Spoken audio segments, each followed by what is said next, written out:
सीधे तौर पर जो कांग्रेस शासित राज्यों के मुख्यमंत्री काम करने की आज़ादी पर सवाल उठा रहे हैं और रेड जोन, ऑरेंज जोन, इस तमाम चीज़ों को रेक्टिफाई करने की आज़ादी उनको मिले, काम करने की आज़ादी उनको मिले, तो मुझे लगता है कि केंद्र तो इसमें मदद ही कर रहा है, हेल्थ मिनिस्ट्री इसमें मदद ही कर रही है, लोगों को ये बता करके अपने तरीके से केंद्रीय टीम जो पर्यवेक्षक बन के जगह जगह जा रही है वो राज्य सरकारों की मदद करने के लिए ही जा रही है। ऐसे में क्या आधार है कि केंद्र सरकार के कामों से कांग्रेस पार्टी संतुष्ट नहीं है और बार बार राहुल गांधी ये आरोप लगा रहे हैं कि पीएम केयर फंड के पैसे का क्या हुआ। कुछ राज्यों के मुख्यमंत्री ने जो है सीएम केयर फंड का डिटेल जो है अपने ट्विटर अकाउंट पे, सोशल मीडिया पे चालू किया और ये दबाव बनाने की कोशिश की है कि पीएम भी अपने पीएम केयर फंड का डिटेल जो है पब्लिक डोमेन में लेकर आएँ। तो ये मेरे 2-3 सवाल हैं, इस पर मीम अफजल साहब आपका क्या कहना है? देखिए राय साहब, सबसे पहले तो मैं ये कहूँगा जी कि आप अपने डिस्कशन का टोन बिल्कुल ठीक करें। जी, मुझे ऐसा लग रहा है कि आपने मनोज सिन्हा जी को सुन लिया और पहले से अपना कोई जहन बना रखा है, उसके मुताबिक आप मुझसे सवाल पूछ रहे हैं। बिल्कुल नहीं। डेमोक्रेसी में हैं, आप एक मीडिया के बड़े पिलर हैं। आपको ऐसा क्यों लगा मीम अफजल साहब कि मैंने पहले से जहन में बना रखा है ऐसा? आ रहा हूँ, मैं भी पुराना जर्नलिस्ट हूँ। जी जी, आप ये बात अच्छी तरह से जानते हैं। बिल्कुल। तो हमें आज़ादी है इस बात की कि सरकार से हम सवाल पूछें, बिल्कुल। और आपको भी आज़ादी है। लेकिन आप कह रहे हैं कि कांग्रेस क्यों सवाल पूछ रही है? क्या कांग्रेस को यह हक नहीं पहुंचता? पहली बात तो है कि हमने शुरू से एक बात कही है, मनोज सिन्हा जी बहुत सीनियर लीडर हैं, उनके सामने मैं चिराग दिखाने की मानंद कोई बात कहूँगा, लेकिन उन्होंने पूरे जो अपना वक्तव्य दिया उसके आखिर में उन्होंने कुछ ऐसा इशारा जाहिर किया कि जैसे कुछ लोग पॉलिटिक्स कर रहे हैं। देखिए, आप पॉलिटिक्स के जरिए से ही मनोज सिन्हा जी रेलवे मिनिस्टर बने हैं। मैं पॉलिटिक्स के जरिए से ही एक जर्नलिस्ट से पार्लियामेंट तक गया और एम्बेसडर तक बना। ये सियासत ही हमको ऊपर ले जाती है और ये सियासत ही हमको नीचे लाती है। इसलिए मैं इस थ्योरी से बिल्कुल इत्तेफाक नहीं करता कि आप पॉलिटिक्स ना करें। नहीं, आपने बोला कि मैंने पहले से जहन में ऐसा बना रखा, आप ऐसा क्यों कहे? क्योंकि मेरा शो तो शालीन बहस के लिए ही जाना जाता है। आपने पूछा कि राहुल गांधी क्यों सवाल उठा रहे हैं, प्रधानमंत्री पर क्यों दबाव डाल रहे हैं, हाँ, कि वो अपना जो अकाउंट है जिसमें उनका पास पैसा आया है। ये सर सुन लीजिए, मैंने ये सवाल इसलिए पूछा कि पीएम केयर फंड को बने हुए अभी महीना दिन भी नहीं हुआ है। कम से कम महीना, 1.5 महीना, 2 महीना बीतने तो दीजिए, फिर किसी से हिसाब मांग लीजिए। मैं कहता हूं उससे 1 महीना क्या 10 दिन हुए हों जी, क्या उसमें ट्रांसपेरेंसी होना गुनाह है? बिल्कुल नहीं है। क्या ये सवाल डेमोक्रेसी के अंदर गलत है? बिल्कुल गलत नहीं है। इसलिए मैं आपसे कह रहा हूं कि आपका ये सवाल पूछना मुझे वाजिब नहीं लगा। आप ये पूछ सकते थे कि आपने पीएम फंड पर सवाल उठाए हैं, उसकी क्या वजूहत हो सकती है, लेकिन आप ये कहें कि हम दबाव बना रहे हैं। हम दबाव नहीं बना रहे। देखिए, हमने तो आपसे सवाल पूछा, हमने राहुल गांधी पर हमने तो आपसे सवाल पूछा, चूंकि हमारे आपके बीच सवाल जवाब का एक रिश्ता बनता है इस डिबेट में, हमने तो आपसे सवाल पूछा। देखिए, मैं ये समझता हूं कि आपकी प्रक्रिया और आपका फर्ज उस वक्त पूरा होता है जी कि जितने सवाल आप हमसे करें उससे ज्यादा सवाल आप रूलिंग पार्टी से करें। बिल्कुल करूंगा, सरकार से करें। मैंने किया है। जर्नलिस्टों का एक ऑब्जेक्टिविटी होती है। सवाल अपोजिशन से बहुत कम किए जाते हैं, लेकिन हम पिछले 7 साल से देख रहे हैं कि सवालों के कटघरे में हमेशा अपोजिशन खड़ी होती है, और खासतौर पर कांग्रेस। जब हम किसी बहस में बैठते हैं तो बहसों में आना भी हमने कम कर दिया, इसीलिए कि कोई फायदा नहीं है। आने के बाद सिर्फ हमें जवाब देने होते हैं। मेरी बात समझने की कोशिश करिए। मेरा काम है सवाल उठाना, मौजूदा व्यवस्था कैसे चल रही है उसके बारे में जनता तक सही बात पहुंचाना।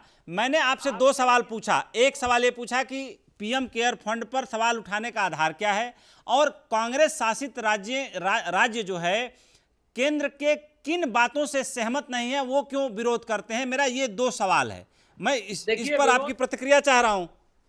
आपने एक बात और पूछी बीच में जी कि अगर कुछ इंस्पेक्शन के लिए कुछ कमेटीज कहीं जाती हैं तो उस पर चीफ मिनिस्टर एतराज क्यों करते हैं।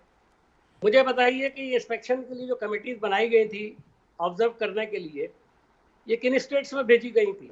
जी, भारतीय जनता पार्टी की किसी स्टेट में भेजी गई? जहां पर भारतीय जनता पार्टी की सरकार है वहां क्यों नहीं भेजी गई ऐसी कोई कमेटी? वहां सब सही काम चल रहा है, गुजरात में सही काम चल रहा है। अगर महाराष्ट्र में भेजी जायज है, बंगाल में भेजी जायज हो सकती है, कहीं और भेजी जायज हो सकती है। वहां के चीफ मिनिस्टरों पर डिपेंड करता है कि वो इसे, अगर वो अच्छा काम कर रहे हैं तो उसकी तारीफ करें। हमने तो इस पर बहुत ज्यादा सवाल नहीं उठाए, ममता जी ने उठाए। लेकिन सवाल ये है कि ये कमेटियां जो आपने भेजी हैं, जो ऑब्जर्व करने के लिए आपने जो टीम बना करके भेजी है, वो भारतीय जनता पार्टी की जहां जहां सरकारें हैं वहां क्यों नहीं भेजी, वहां क्यों नहीं सवाल आपने उठाए? तो ये पॉलिटिक्स नहीं है क्या? अफजल साहब, मेरा तो यही कंसर्न है कि जब आप सवाल उठाएंगे तो इतने वरिष्ठ व्यक्ति हमारे साथ बैठे हुए हैं, रूलिंग पार्टी से जुड़े हुए, हम उनसे तुरंत सवाल पूछेंगे। बिल्कुल बिल्कुल नहीं, आपका आपका फर्ज बनता है ये। बिल्कुल। मैं पूछूं, वो आप पूछें, जी। वो हमसे पूछें, ये तो एक डेमोक्रेसी की एसेंस है। बिल्कुल। इसी के अंदर तो हम लोग जीते हैं। लेकिन हम आपस में दस्तों गरेबा हो जाएं, एक दूसरे से झगड़ा करने लगे, जो आजकल तमाशा हो रहा है। वो कहते हैं ना मुर्गे लड़ाना, ये मुर्गे जो आजकल टीवी चैनलों पर लड़ाए जाते हैं, उसमें हम जैसे लोग जो है मुर्गा बन गए हैं। नहीं नहीं, मैं इसमें बिल्कुल भरोसा नहीं करता। मेरा शो जो है, मैं कह सकता हूं कि मेरे शो की कोई उपलब्धि हो या ना हो, एक उपलब्धि जरूर है कि मुझे जो कॉम्प्लीमेंट्स मिलते हैं सोशल मीडिया के जरिए कि मैं बहुत ही शालीन बहस करता हूं, शालीन डिबेट करता हूं, और मुर्गे लड़ाने वाला काम मैं न कभी करना चाहता था न कभी करूंगा। राय साहब, अगर आपके बारे में दूसरी राय होती तो मीम अफजल आपके साथ बैठा ही ना होता। नहीं नहीं सर, बहुत और मैं बहुत एक धन्यवाद। बात और बता दूं, जी मनोज सिन्हा जी मुझे नहीं जानते होंगे इतना ज्यादा, जी लेकिन मैं उनको एक बहुत ही रेस्पेक्टेड लीडर समझता हूं बीजेपी का। जी। मैंने उनके मुंह से कभी उल्टी सीधी बातें नहीं सुनी, जो बीजेपी के आम लीडरों की एक आदत है। जी। कभी मैंने उनको मीडिया पर भी बैठे हुए देखा है, तो मुझे उनसे बात करते हुए एक आदर और उनका इज्जत का ख्याल रखना होता है, जी और मुझे रखना भी चाहिए। He is the senior most person. जी। बिहार से आपका ताल्लुक है, लेकिन मैं जानता हूं जब वो रेलवे मिनिस्टर थे, मैं उनका कभी गैर जरूरी बयान मैंने उनका कभी नहीं देखा। जी। आज वो बैठे हुए, मुझे हैरत हो रही है कि वो कैसे टीवी चैनल पर आकर के बहस के लिए तैयार हो गए, क्योंकि शायद मुझे ऐसा लगता है वो उस मिजाज के आदमी है नहीं। वो बहुत शालीनता के साथ, बहुत अच्छे ढंग से अपनी बात को कहने के आदी हैं। जब भी जितनी उनकी मैंने कभी कभी टिप्पणियां सुनता हूं, मैं उनकी बाइट्स देखता हूं, मैं ये बात कह सकता हूं।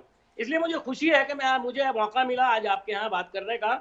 और लेकिन मुझे एक बात लगी तो मैंने कह दी, आपको अगर माइंड लगाओ तो मैं माफी चाहता हूं। आपकी बात मनोज सिन्हा साहब स्वयं सुन रहे हैं। अगर आपका कोई सीधे भी सवाल हो तो पूछ सकते हैं, वो जवाब देंगे। अभी मेरा कोई सवाल ये नहीं है। मेरा सवाल सिर्फ इतना है, देखिए इस वक्त घड़ी है और हमारे पास 3 बड़े मसले हैं जी, और हमारे प्रधानमंत्री इस वक्त 30 चीफ मिनिस्टर से बात कर रहे हैं। आप कह रहे हैं 9 बजे तक, मुझे लगता है 10-11 बजे तक मीटिंग खत्म नहीं होगी, क्योंकि 30 चीफ मिनिस्टर्स को बोलना है, उसके बाद प्रधानमंत्री को बोलना है, उसके बाद कोई फैसले भी किए जाएंगे। हो सकता है कुछ ऐलान आज हो जाए, कुछ बाद में हो, लेकिन मुझे लगता है कि इसमें अभी टाइम लगेगा। इस वक्त अनुमान लगा सकते हैं कि इस वक्त मसला क्या है। देखिए इस वक्त 3 बड़े मसले हैं जी। पहला मसला तो है महामारी को किसी तरह कंटेन किया जाए, और उसके लिए पॉलिसी जो बनाएगी, वो मेन जो बनाने वाली है सरकार, वो है सेंट्रल गवर्नमेंट, और उसको मदद करने वाले हैं चीफ मिनिस्टर्स। और चीफ मिनिस्टर्स की जो रिक्वायरमेंट होती है, अगर उसको सरकार पूरा करे और सरकार की तरफ से जो आदेश किए जाए उसको चीफ मिनिस्टर अपने यहाँ लागू करें, तो मैं समझता हूँ एक अच्छा हल निकल सकता है। जैसे अभी एक सवाल उठाया गया, ग्रीन जोन, रेड जोन और ऑरेंज जोन, इसको तय करने का इख्तियार तो जमीन धरातल पर बैठे हुए लोगों को होना चाहिए, ना कि सेंटर को।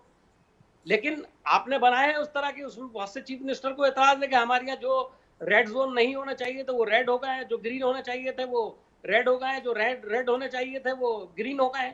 तो इस तरह के एतराजात अभी आए हैं और उसको संजीदगी से सुलझाने की जरूरत है। दूसरा जो मैंने ये बात बताई, और तीसरा अहम जो मामला है वो ये है कि इस वक्त जो इकोनॉमी हमारी पटरी से उतर गई है, आप अंदाजा लगाइए तकरीबन 30,000 करोड़ रुपए रोज का हमारा देश का नुकसान हो रहा है। अब तक शायद 18 लाख करोड़ रुपए के अनुमान के मुताबिक जो है देश का नुकसान हो चुका है।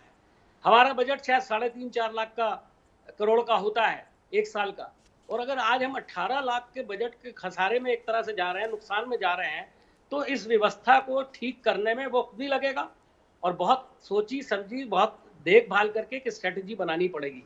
इस वक्त जरूरत इस बात की है।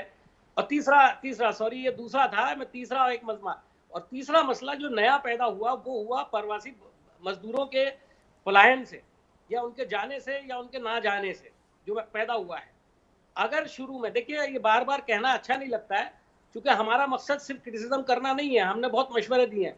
कांग्रेस प्रेसिडेंट ने एक चिट्ठी लिखी थी प्रधानमंत्री जी को गालिबन 24 तारीख को, और उसके अंदर उन्होंने 5 सजेशंस दिए थे। वो क्रिटिसिज्म नहीं था, सरकार ने उसके ऊपर बहुत खास तौर पर कोई खास ध्यान नहीं दिया, उसके बारे में कोई राय नहीं दी। नहीं, उसमें से तो 3 राहुल सुझाव गांधी जी सरकार ने माने भी थे। सजेशंस देते रहे हैं। नहीं, उसमें से 3-4 सुझाव सरकार ने माने भी थे, जिसमें मोरेटोरियम बढ़ा दिया था, इंटरेस्ट रेट को टाइम दे दिया था, और जो है कुछ छोटे मोटे पैकेज ऐलान करने के लिए उन्होंने आरबीआई के लिए सजेशन दिया था, वो भी किया था। 3 सुझाव करीब माने भी थे। नहीं, वो सुझाव नहीं थे। आपने कहा, सरकार ने जो आपने जो कहा वो बिल्कुल दुरुस्त है, लेकिन सोनिया जी ने जो 5 सुझाव दिए थे, उनमें से एक भी इसके अंदर कवर नहीं होता। वो 5 सुझाव कहें तो आपके पास वक्त हो तो मैं अभी 5 सुझाव अभी बता भी सकता हूँ आपको, लेकिन उसमें टाइम आपका खर्च होगा और आपका कब वक्त कीमती है। उसके बाद राहुल गांधी जी ने कहा कि 7,500 रुपए के हिसाब से अगर आप तमाम लोगों को, जो गरीब लोग हैं, जिनके बारे में आपको पूरी नॉलेज है, अगर वो पैसा आप उनको भिजवा दें तो उससे 2 फायदे होंगे। और ये बात एक वो एक्सपर्ट जो अमेरिका में है, गालिबन सुब्रमण्यम साहब, उन्होंने भी ये बात मानी थी कि इस वक्त सबसे ज्यादा जरूरत यह है कि गरीब आदमी की जेब में सरकार पैसा डाले। इसका मतलब वो आप पैसा ये कहना चाह रहे हैं कि केंद्र सरकार जो है कांग्रेस प्रेसिडेंट या कांग्रेस के सुझावों का सम्मान नहीं कर रही है,